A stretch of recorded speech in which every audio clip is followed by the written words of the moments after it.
So we give Pastor Brian a massive Jadi mari kita berikan tepuk welcome tangan this Pastor morning. Brian. Amin.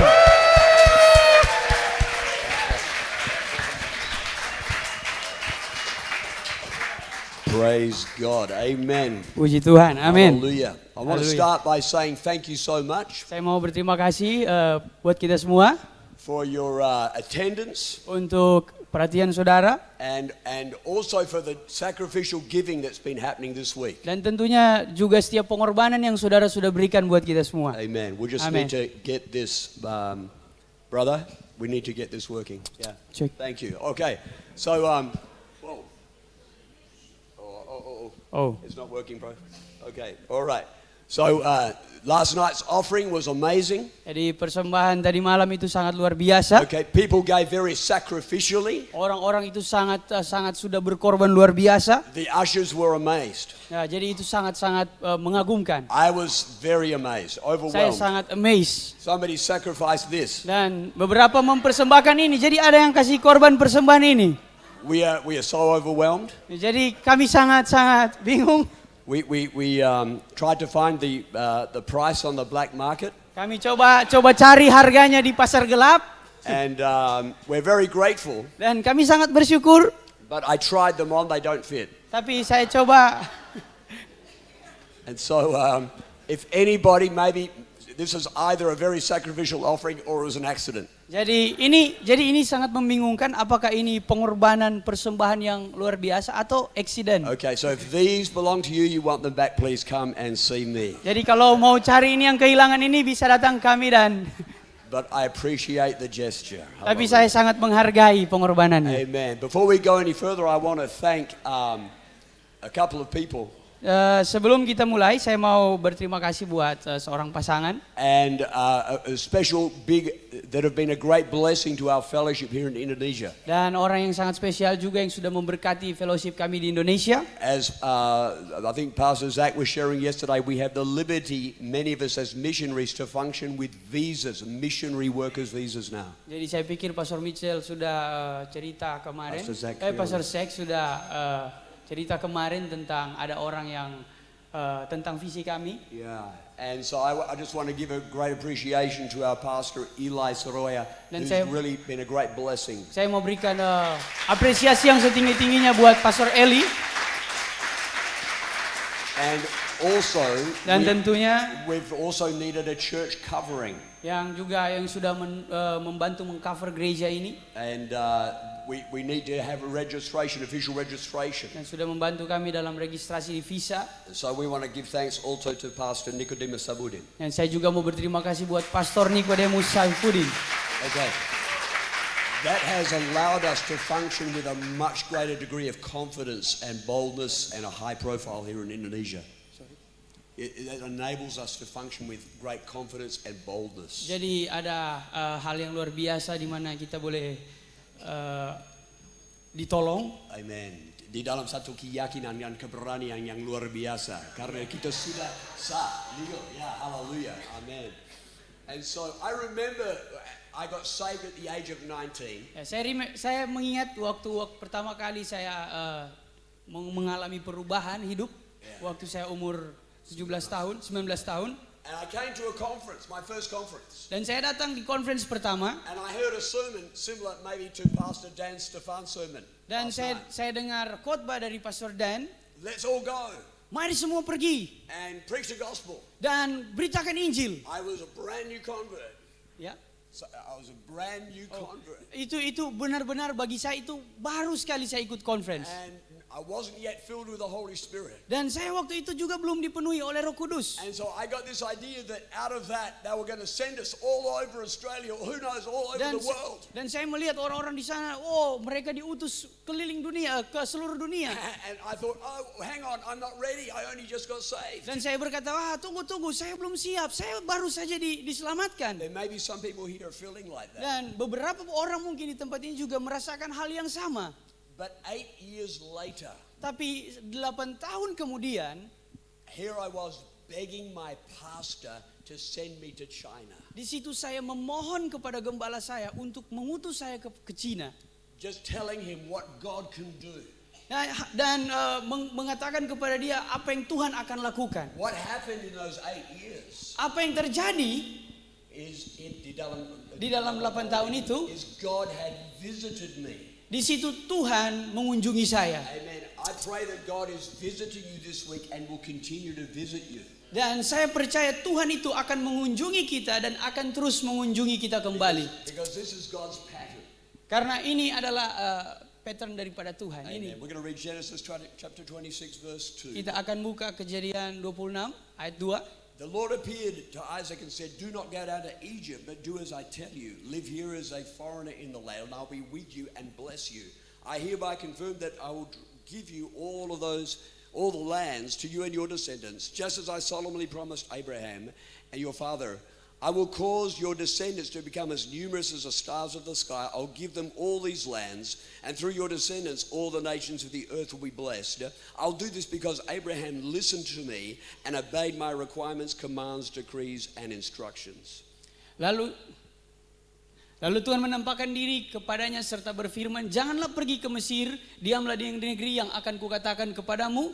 Tinggallah di negeri ini sebagai orang asing, maka aku akan menyertai engkau dan memberkati engkau. Sebab kepada mula dan kepada keturunanmu akan kuberikan seluruh negeri ini, dan aku akan menepati sumpah yang telah kuikrarkan kepada Abraham ayahmu. Aku akan membuat banyak keturunanmu seperti bintang di langit. Aku akan memberikan kepada keturunanmu seluruh negeri ini, dan oleh keturunanmu semua bangsa di bumi akan mendapat berkat. Karena Abraham telah mendengarkan firmanku dan memelihara kewajibannya kepadaku, yaitu segala perintah, ketetapan, dan hukumku." Praise God. Puji Tuhan. Here is God visiting Isaac. Ini di mana Tuhan mengunjungi Ishak. But Isaac was the son of Abraham. Tapi Ishak itu adalah anak Abraham.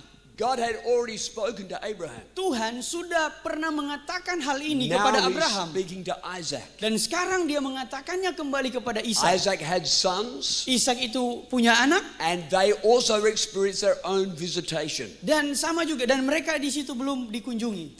They received their own visitation. Dan mereka setelah itu menerima kunjungan dari Tuhan itu secara pribadi. This is an essential understanding. Ini adalah sebuah hal yang harus kita mengerti. God wants to visit every generation. Tuhan itu akan mengunjungi setiap generasi. Amen. God's purposes, His patterns do not change. Tujuan Tuhan itu selalu sama, tidak akan pernah berubah. God has an agenda. Tuhan itu tidak punya gender. He's got an agenda. Sorry. Dia punya agenda. Ya, dia punya agenda. And that agenda is that we would have dominion in the world. Dan agenda itu di mana kita harus betul-betul menguasainya di seluruh dunia. Amen. These men did not just read a book. Orang-orang ini tidak hanya sekedar baca buku, Amen. They received a personal visitation from God. tapi mereka menerima sebuah kunjungan pribadi dari Tuhan. And you and I need to grasp this truth. Dan saudara, We need to grasp. dan kita perlu untuk menarik itu. Amen. Have you received a visitation this week? Apakah saudara sudah mengalami kunjungan itu minggu ini? Maybe some of you feel you have. How many have Mungkin beberapa dari kita sudah, beberapa many have banyak received orang the yang sudah visitation this dikunjungi week? oleh Tuhan minggu ini. Amen. Amen. Hallelujah. Hallelujah. There's something happens when God visits you. Ada sesuatu hal yang akan terjadi ketika Tuhan mengunjungi kita. It's more than just listening to words. Ini bukan cuma sekedar kita mendengarkan sebuah kata-kata, It changes your heart, tapi ini mengubahkan hati kita, your vision. visi kita. You will never forget this. Kita tidak akan pernah melupakan hal ini. Amen. Because God intends for His work not to die down after every generation. Karena Tuhan mau firman-Nya itu tidak hanya sekedar berhenti dan tidak berlanjut di generasi selanjutnya. Many people here have heard about Pastor Wayman Mitchell. Banyak orang mungkin pernah mendengar tentang Pastor Mitchell. Pastor Wayman Mitchell. Pastor Wayman Mitchell. Wayman Mitchell. Amen. He came to Australia in 1977 the first time. Dia datang ke Australia di tahun 1977 And God visited him. dan Tuhan mengunjungi dia. He went to preach. Dia mau berkhotbah, But when he came to Australia, he saw the need. dan waktu dia datang ke Australia, Melihat kebutuhan yang ada di sana. dia melihat sebuah kebutuhan yang ada di sana. And he saw a vision that like the spokes, like a hub of a wheel, and the spokes radiating out from that hub. Dan dia mulai melihat sebuah penglihatan di mana seperti kalau dalam sebuah sepeda, di tengah-tengahnya itu ada bulatan untuk mengganjal jari-jari velg. He realized God was speaking to him. Dia menyadari bahwa Tuhan bicara kepadanya. That out of America they needed to send a church to Perth. Dan dia menerima sebuah pengutusan di mana dari Amerika dia pergi ke Perth. And they started a church Dan dia mulai merintis gereja that fulfilled that vision. untuk memenuhi visi itu. That has now sent laborers throughout the earth. Yang seperti Bundaran Tengah itu dia akan pergi ke seluruh dunia memenuhi bumi. Because that vision was not only in Pastor Mitchell's heart, it was transferred to others. Karena visi itu bukan hanya sekedar dimiliki oleh Pastor Mitchell, tapi itu juga ditransfer kepada kita. I remember, I think it was around 1985. Saya ingat waktu saya rasa sekitar tahun 1985. That Pastor Mitchell was preaching. Pastor Mitchell waktu itu sedang berkhotbah. And he made a statement. Dan dia buat sebuah statement. And those words penetrated my heart. Dan perkataan itu menggoncangkan hati saya. He said, the devil knows why I'm here in Australia. Dia katakan, iblis tahu kenapa saya ada di Australia. And he knows that Australian men are going to rise up and take Asia. Dan dia tahu bahwa orang-orang Australia akan bangkit dan pergi ke Asia. Atau they're going to wimp out. Mereka akan lari mundur ketakutan. That's a challenge. Ini sebuah challenge. Okay. No Australian man wants to wimp out. Dan sekarang orang-orang Australia itu mau untuk kalah. I hope nobody here wants to wimp out. Saya harap kita di sini tidak kalah. And so I experienced that moment a visitation from God. Dan di situ saya mengalami sebuah pengalaman di mana momen itu saya dikunjungi oleh Tuhan. It seemed like suddenly everything that had happened up to that moment became clear and aligned. Ini yang terjadi seperti semua hal yang terjadi itu clear menjadi satu garis yang lurus. I knew that God had called me to go and reach Asia for Jesus. Dan di situ saya menyadari bahwa Tuhan memanggil saya untuk melayani Yesus, untuk memberitakan Injil. That was just one visitation. Dan itu adalah kunjungan yang pertama. Amen. Amen. I want you to think with me about the second visit, the confirmation. Amen. We've already seen that. Dan setelah itu, konfirmasi, not transfer. 26:17. Okay, we've already read that. So let's go to 17. I want you to think about the second part. Saya mau kita bahas sama-sama di bagian yang kedua. You see, in imparting the vision, there are two parts. Ya. In imparting the vision, mentransferkan visi. Untuk mentransferkan sebuah visi, there's two parts. Ada dua bagian. There's God's part. Ada bagian daripada Tuhan. And there's our part. Dan ada bagian daripada kita. God is the one that visits us. Tuhan adalah pribadi yang mengunjungi kita. That's His initiative. Dan itu adalah inisiatif dari Tuhan. Inisiatif dari Tuhan. Out of His own heart, He wants to visit His people. Dan itu adalah hatinya dia mau mengunjungi setiap umat-umatnya. Because He has an agenda. Karena dia punya sebuah agenda. For you and I. Untuk saudara dan saya. Amen. Amen. But then there's a responsibility that comes to us. Dan ini menjadi sebuah tanggung jawab yang datang kepada kita. So after God spoke to Isaac. Jadi di sini, After God spoke to Isaac. Setelah Tuhan berbicara kepada Ishak, Isaac had to take action. Ishak langsung mengambil sebuah action. You see, his father Abraham had already received the vision. Ayahnya Abraham juga sudah menerima visi itu. And he had dug wells. Dan dia melakukan dengan baik. Now Isaac receives the vision. Sekarang Ishak juga menerima visi itu. He receives the visitation. Dan dia mengalami kunjungan itu. But by that time, many of Abraham's wells had been filled in with sand. Tapi setelah itu, sebelum dia mengalami kunjungan, banyak sumur air itu sudah diisi pasir. Jadi banyak sumur air yang sudah digali oleh Abraham itu sudah tertutup dan diisi pasir. Who did that? Ya. Who did that? Siapa yang melakukannya? The Philistines. Orang-orang Filistin. Amen. They had filled Abraham's wells with sand. Mereka tutup sumur-sumur yang Abraham sudah gali sebelumnya dengan pasir. Wells are needed. We need water. Nah, di mana airnya? Kita butuh air. Amen. How many appreciate the water supply? Berapa banyak dari kita yang menyadari bahwa air itu? Without water, things get very dry. Tanpa air kita akan kekeringan. And so Isaac had to learn to redig the well. Dan itulah Ishak, tugas Ishak, dia harus menggali sumur itu dengan baik. If you and I are going to follow in the vision of our forefathers, Jika kita melanjutkan visi daripada bapak-bapak kita, amen, we have to also redig some wells. kita juga perlu untuk menggali sumur sendiri. I wonder if anybody here likes digging. Berapa banyak dari kita yang suka menggali? Amen. Anybody here like digging? Ada yang suka menggali? Anybody here ever worked as a buru, a laborer? Ada yang mungkin pernah ini karena saudara buruh? Amen. I thank God one of my first jobs was as a laborer. Saya berterima kasih kepada Tuhan karena pekerjaan saya itu yang pertama adalah menggali. And it's interesting, at different points of my life, I've had to go back to that type of work. Dan ini menjadi sebuah hal yang berbeda dalam hidup saya, di mana saya harus kembali untuk melakukan pekerjaan ini. Even when I was 48 years old, Sekalipun saya sudah umur 48 tahun, I started a business in Australia saya mulai bisnis di Australia, where I had to do a lot of digging. dan saya sangat menyukai menggali. I had to remember how to dig. Saya masih ingat bagaimana cara menggali. You see, sometimes people think, oh, I never ever want to go back to digging. Oh, no way. Saudara tahu ada banyak orang yang berkata, saya nggak mau kembali lagi untuk melakukan pekerjaan itu, menggali. Enggak. But I had to retrain myself to dig. Tapi saya harus mencoba lagi atau melatih diri saya kembali bagaimana untuk menggali lagi. You see, just simply a visitation by itself is not enough. Jadi hal yang sederhana, Kunjungan itu saja tidak cukup. Jadi kunjungan daripada Tuhan itu saja untuk kepada kehidupan kita itu enggak cukup. Isaac had to go and redig the wells of his father Abraham. Jadi Ishak perlu untuk melakukan sebuah tindakan di mana dia harus menggali kembali sumur yang telah digali. Amen.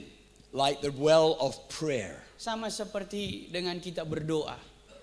The well of fasting. Sama seperti ketika kita berpuasa. Amen. The well of studying the word of God. Sama seperti kita itu sedang belajar firman Tuhan. It's not enough just that your pastor has that conviction. Ini enggak cukup ketika penggembala saudara menerima visi ini. Yeah, he's got his vision, but how about you? Ya, itu dia menerima visi itu, tetapi bagaimana dengan saudara? If they send you out Jika saya mengutus saudara keluar and you're in that isolated place, dan saudara ada di tempat yang berbeda, you're going to need to know how to dig. saudara perlu tahu bagaimana cara untuk menggali. And I think my wife and I have been sent out around 10 times. Dan saya rasa saya dan istri saya sudah sekitar 10 kali diutus. Yeah. And each time I've had to learn again how to dig. Dan waktu itu setiap saya diutus, saya harus kembali belajar bagaimana untuk menggali. Even recently, Walaupun yang terbaru sekarang ini, we felt like we had some hard ground we needed to break through. di mana kita ada di tanah yang panas, kita harus membuat sebuah terobosan. What do you do when you feel hard ground? Apa yang saudara lakukan ketika saudara merasakan di bawah saudara ada tanah yang panas? You give up? Apakah saudara menyerah? You call your pastor, say, hey, this is not working, Dan pastor. saudara telepon gembala saudara, pendeta gembala, enggak, saya enggak mau. Something's not right. Ada sesuatu hal yang enggak benar di sini. Maybe you haven't learned how to dig. Mungkin ya. You haven't learned how to dig. Mungkin saudara harus belajar bagaimana cara untuk menggali. It's interesting, Isaac dug those wells. Dan di sini Ishak tahu, Tuhan tahu. I think we should read the scripture here, verse 17. So Isaac moved away from there and encamped in the valley of Gerar, where he settled. Isaac reopened the wells that had been dug in the time of his father Abraham, which the Philistines had stopped up after Abraham died, and he gave them the same names that his father had given them. Jadi pergilah Ishak dari situ dan berkemahlah ia di lembah Gerar, dan ia menetap di situ. Kemudian Ishak menggali kembali sumur-sumur yang digali dalam zaman Abraham, ayahnya, dan yang telah ditutup oleh orang Filistin sesudah Abraham mati. Disebutkannya lah nama sumur-sumur itu menurut nama-nama yang telah diberikan oleh ayahnya. Praise God. Puji Tuhan. Amen. Do you know how to dig? Saudara tahu bagaimana cara menggali? Amen. I remember when Pastor Mitchell, we had a conference in a ballroom like this in Perth. Saya ingat waktu lalu saya di conference di Perth, This was di ballroom. about 1985. Itu sekitar 1995, 985. And I remember Pastor Mitchell said, "Hey, I challenge you, if you really want to learn to dig, come and pray." Dan saya ingat sekali waktu Pastor Mitchell bilang, "Hey, saya menantang saudara, kalau saudara mau benar-benar mau menggali, datang ke depan dan berdoa. Come to pray in the prayer room 2 hours before the church. I will be there." Datang ke gereja, datang 2 jam berdoa di ruangan doa." And so I came. I thought, yeah, I want to dig. Dan waktu itu saya datang dan saya mau menggali. I was challenged. Saya tertantang. I was seeing my brothers getting raised up and sent out. Saya lihat saudara-saudara saya, teman-teman saya bangkit dan diutus. And I was thinking, God, when is my time? Dan saya selalu melihat, saya bertanya, saya cari ke Tuhan, Tuhan, kapan waktu saya? Pastor Mitchell challenged us, come to the prayer room. I'll be there 2 hours before Pastor the Michel service. menantang saya datang ke ruangan doa 2 jam sebelum, dan saya datang. I remember coming and I sat, Pastor Mitchell was sitting in front and I sat behind him. Saya ingat waktu Pastor Michel duduk di depan dan saya duduk di belakang dia. I could feel the Holy Ghost moving in that place. Saya bisa merasakan bagaimana Roh Kudus bekerja dan bergerak di tempat itu. I could feel a visitation. Saya bisa merasakan sebuah kunjungan itu. I think it was that conference that one of my friends got launched out. Saya lihat banyak sekali orang-orang teman saya di conference itu keluar. And when I was finally sent to Jakarta in 1991, when I was sent to Jakarta, my wife and I were sent to Jakarta. Tetapi saya diutus ke Jakarta tahun 1995. Yeah, 91. 991. And I remember as we're pastoring in Jakarta, Dan saya ingat gembala di Jakarta, we had many challenges. kita banyak sekali tantangan. We didn't have izin for our buildings. Kita tidak punya izin untuk gedung. We had to continue to move and move and move. Kita harus pindah dan pindah. We didn't always see an immediate response. Dan kita harus siap untuk respon dari media. Ya, kita tidak selalu mengalami respon yang secara langsung. Kadang-kadang kita harus menggali. And so because of that, I remembered the words of my pastor.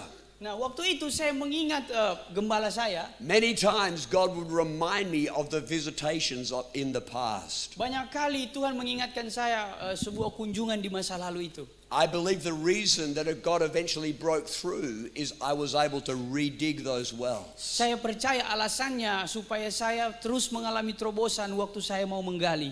Amen. Amin. Do you know how to dig this morning?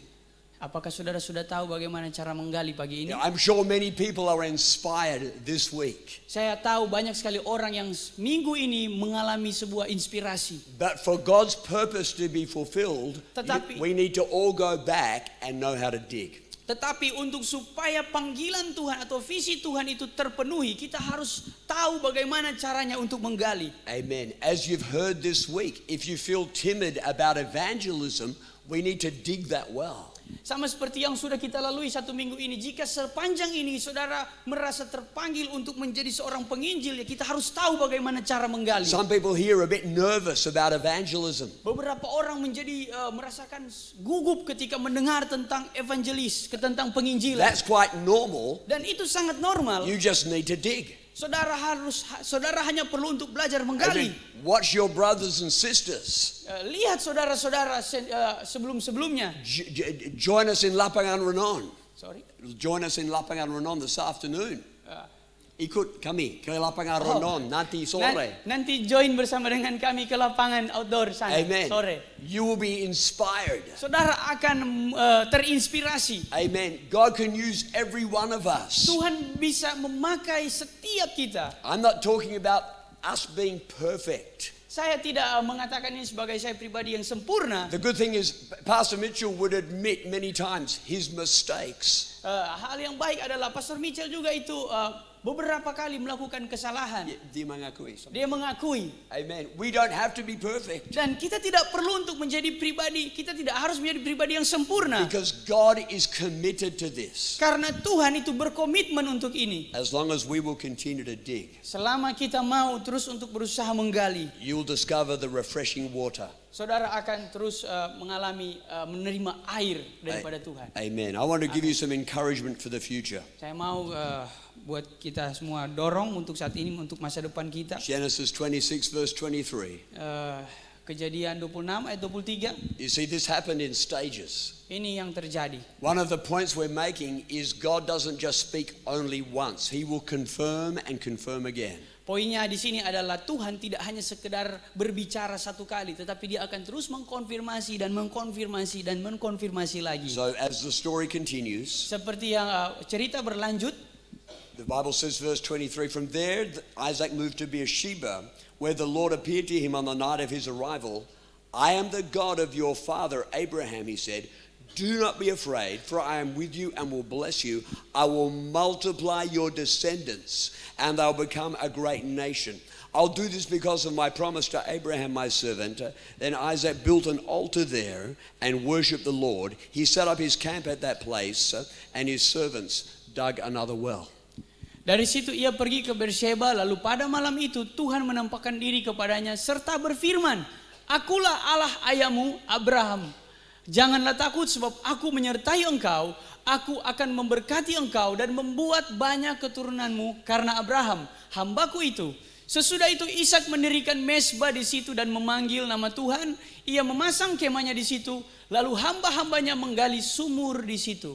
This is how God works. Ini bagaimana Tuhan itu. As you and I walk with God and are obedient to His word, Selama kita mau berjalan bersama Tuhan dan mau taat kepada firman-Nya, God will continue to visit. Tuhan akan terus mengunjungi kita. He will continue to add. Dia akan terus bertindak. He will give revelation, Dia akan terus memberikan kita sebuah pewahyuan, inspiration, sebuah inspirasi, anointing. urapan. Amen. So Isaac is learning. Jadi Ishak itu bisa belajar. Once again, we see this as a process. Sekali lagi ini bicara tentang proses. We don't function just because of the inspiration of one rally meeting. Kita tidak bisa hanya sekedar menerima sebuah inspirasi di dalam sebuah pertemuan rally ini. But here in the last verse, we see that Isaac, he responds by building an altar. Tapi firman Tuhan ini yang kita baca di mana Ishak di situ melakukan sebuah respon. He built an altar. Dia membuat sebuah mezbah. An altar is a place where you come, and that is a place where God met you. You build that to remember. Dan mezbah ini di mana saudara bisa mengalami perjumpaan dengan Tuhan dan saudara bangun itu, dia bangun untuk mengingat. It's a reference point. Untuk poin itu. An altar you build an altar because Isaac intended to come back there and remember the visitation. Jadi Ishak di situ dia bangun mezbah untuk mengingat kembali dan suatu waktu dia bisa kembali di situ dan mengingat bagaimana dia mengalami kunjungan daripada Tuhan. Isaac was just like you and me. He was human. Karena Ishak itu seperti saudara dan saya, dia hanya manusia biasa. You see, it's possible sometimes we receive a visitation one week, but the next week we've just forgotten about it. Adalah hal yang sangat-sangat mungkin ketika kita mungkin saat ini menerima visi itu dan kemudian minggu depan kita lupa. I see Isaac, he made a decision. I'm going to make this a reference point in my life. Dan di mana di situ saya lihat Ishak, dia betul-betul membuat sebuah keputusan untuk dia bisa mengingat kembali poin-poin penting dalam Because hidupnya. this is the kingdom of God. Dan ini bicara tentang kerajaan Allah. This is about eternity. Dan ini bicara tentang kekekalan. Our decisions impact nations. Dan bagaimana seorang Ishak ini bisa berpengaruh untuk bangsa-bangsa. In my lifetime, I have seen how individual decisions can change the destiny of nations. Dalam perjalanan hidup saya bisa melihat bagaimana seseorang bisa mengubahkan masa depan sebuah bangsa. What would happen if Isaac just didn't dig those wells? Apa yang terjadi dalam kehidupan Ishak? Ishak hanya menggali sumur dengan What baik. if he didn't dig the wells? What if he didn't build an altar? Dia membangun altar. Kenapa akan terjadi kalau dia tidak membangun altar atau tidak menggali? Apa yang akan sumur? terjadi? Ya. Maybe the visitation would have stopped. Mungkin kalau Ishak berhenti membangun altar, kunjungan Tuhan itu akan berhenti. But Isaac, thank God, continued to dig and continued to follow those reference points. Tetapi puji Tuhan, Ishak dia terus menggali dan dia terus mengikuti poin-poin itu. This is the same pattern we see in the New Testament. Ini hal yang sama juga, pattern yang sama ketika kita mau lihat di You see, Perjanjian we're Baru. not just talking about Old Testament theology. Kita tidak hanya sekedar bicara tentang teologi Perjanjian When Lama. Jesus spoke to his disciples, Ketika Yesus bicara kepada murid-muridnya, they didn't get it. mereka belum menerima itu. I mean, they were still just thinking about their stomachs. Mereka hanya terus berpikir tentang perut mereka. But later on, as they dug their own wells, they remembered the words of Jesus. Tapi setelah itu ketika mereka mulai menggali, mereka mulai ingat tentang Yesus. Amen. Amin. He told them to go and make disciples of all nations. Dia katakan kepada mereka, pergi dan jadikan semua bangsa muridku. I want you to think about that. Bagaimana kita berpikir tentang Think itu? about the pattern that we see over and over again. Coba kita ingat bagaimana pattern yang kita lihat ulang dan terulang kembali. Think about the first calling that God ever gave to Adam. Pikirkan kembali panggilan pertama yang Tuhan berikan kepada Adam. Go and be fruitful and multiply. Pergi, beranak cuculah dan penuhilah bumi. Fill the earth and subdue it. Penuhilah bumi dan berkuasalah atasnya, memerintah atasnya. He gave Adam the command to go and take dominion. Dia memberikan perintah kepada Adam untuk pergi dan ambil alih. He gave the same commandment to Abraham. Dan dia juga mengatakan hal yang sama kepada Abraham. He spoke about multiplication. Dia bicara tentang sebuah He multiplikasi. spoke about supernatural blessing, Dia bicara tentang berkat supranatural. a miraculous dimension. Dan ini bicara tentang Dimensi ajaib. ya, bicara tentang sebuah hal yang ajaib. Amen. He's now giving the same visitation to Isaac. Dan dia memberikan sebuah kunjungan yang sama waktu dia bertemu dengan Ishak. Jacob also experienced that. Yakub juga mengalami pengalaman yang begitu. Then we see in Joshua chapter 1 verse 3. Dan kita bisa melihat Yosua 1 ayatnya yang ke-28. I don't think we have it here, but the Bible says God commanded Joshua to take the land and establish his people. Di situ Tuhan memerintahkan Yosua untuk pergi ambil alih tanah itu dan taklukkan orang-orang itu. Then Jesus tells the disciples, go and preach the gospel to every creature. Dan Yesus juga mengatakan hal yang sama. Pergilah dan beritakanlah Injil kepada segala makhluk. Can anybody connect the dots? Can you see the connection? Bisakah saudara melihat koneksi itu? God visited every generation, Tuhan mengunjungi setiap generasi, but the command was the same. tetapi perintahnya sebenarnya tetap sama. It's about multiplication. Ini tentang bicara sebuah multiplikasi. I believe we are only just seeing the beginning of what God wants to do here in Bali. Saya percaya mungkin di sini kita mengalami sebuah awal di Bali. Amen. I believe we're only seeing just the beginning of what God intends to do in Indonesia. Saya percaya kita hanya pertama kali melihat bagaimana Tuhan bekerja untuk Indonesia. We are only seeing just the beginning of what God wants to do in Pakistan. Saat ini kita hanya baru melihat bagaimana Tuhan memulai sebuah pekerjaan di Pakistan. Amen. Amen. Hallelujah. Hallelujah. Amen. Some brothers believe. Beberapa orang di sini percaya. Malaysia, Malaysia, Timor Leste. Timor Leste. Amen. Amin. You know, there's some 17,000 islands in Indonesia. Saudara tahu ada sekitar 17.000 pulau di Indonesia It's a big place. dan ini tempat yang sangat besar. God said to Adam, go and multiply and take dominion. Dan Tuhan katakan kepada Adam, pergi bermultiplikasilah, beranak cuculah dan ambil alih. Jesus said the same to the disciples. Dan Yesus mengatakan hal yang sama kepada murid-muridnya. I wonder who's going to rise up. Siapa yang mau angkat tangan? Amen. I wonder who's going to receive a visitation, Yang menerima kunjungan itu, who's going to dig some wells, yang mau menggali dengan baik and is going to step out and obey the command. dan Step out and obey the command. mari kita ambil langkah dan kita tunduk kepada perintahnya. There are stages, Ada banyak sekali tantangan, tahap-tahap. ada beberapa tahap, There are different battles. ada peperangan yang berbeda. Amen. There are needs. There are wells that need to be dug and redug. Ada kebutuhan, Wells. ada Sumur. ada sumur Yeah, they have to be dug and Yang- then redug. yang perlu untuk kita gali But Dan gali lagi, gali kembali. But thank God, in the process, there are also multiple visitations. Tapi bersyukur kepada Tuhan di mana Tuhan itu mau untuk memultiplikasikan kita. Amen. Visitations, Yeah. multiple visitations, not just one. Jadi di sini Tuhan akan mengunjungi kita beberapa kali, bukan cuma satu kali. Amen. Amen. As we close, let's look at this picture. Nah, kita akan lihat gambar ini di penutupan ini.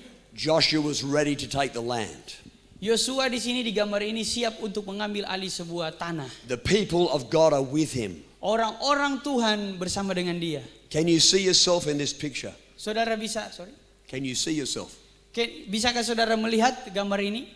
Can you see yourself? Bisakah saudara bisa melihat ini adalah saudara? Okay. You know when you see a photo, the first thing is you look for yourself, right? Saudara lihat foto-foto saudara kadang dan melihat diri saudara sendiri. Where are you in the picture? Di mana saudara di gambar ini? Are you there in the very back line? Apakah saudara yang ada di belakang sana? Or are you at the front? Atau saudara yang ada di depan sini? Or you were sitting over there somewhere just having lunch? Atau mungkin saudara ada di sana sedang makan siang? Okay, here's Joshua lifting up his hands. Ini Yosua, Lifting up his hands. dia Right? mengangkat tangan. Okay. He's challenging. He's saying, people, the land is before us. Dia menantang orang-orang di situ dan bilang, ini tanahnya sudah di depan kita. Let's go. Mari. You can imagine what he's challenging. He's received the visitation. Saudara bisa bayangkan bagaimana He has received dia the menerima visitation. sebuah kunjungan itu. He's got a burning conviction in his heart. Di mana Tuhan menggugah hatinya. Amen. This is just like Pastor Mitchell. Ini sama seperti Pastor Mitchell. Just like Pastor Greg Mitchell. Sama seperti Pastor Greg Mitchell. Just like Pastor Elliot, Pastor Stefan. Sama seperti Pastor Elliot. Just like your pastor Sama seperti gembala saudara. is standing there like Joshua. Dia di depan berdiri seperti seorang Yosua. Amen. And I believe God will raise up many Joshuas here this Dan saya morning. percaya Tuhan akan membangkitkan banyak Yosua di generasi ini. All that is needed, all that we need Semua hal yang perlu kita lakukan is to receive the visitation itu hanyalah menerima kunjungan itu and begin to obey. dan memulai untuk taat. Dig those wells Gali dengan baik. and God will do the rest. Dan Tuhan akan melakukan pekerjaan selanjutnya. How many believe that? Berapa banyak yang percaya? You really believe that? Saudara percaya? Let's all stand and Mari worship kita God. bangkit berdiri. Let's all stand and worship God. Mari kita berdiri dan Let's menyembah give Tuhan. God praise. Mari kita berikan kemuliaan Oh, bagi Father Tuhan. God, in Jesus' name, God, we give you all the praise and all the glory.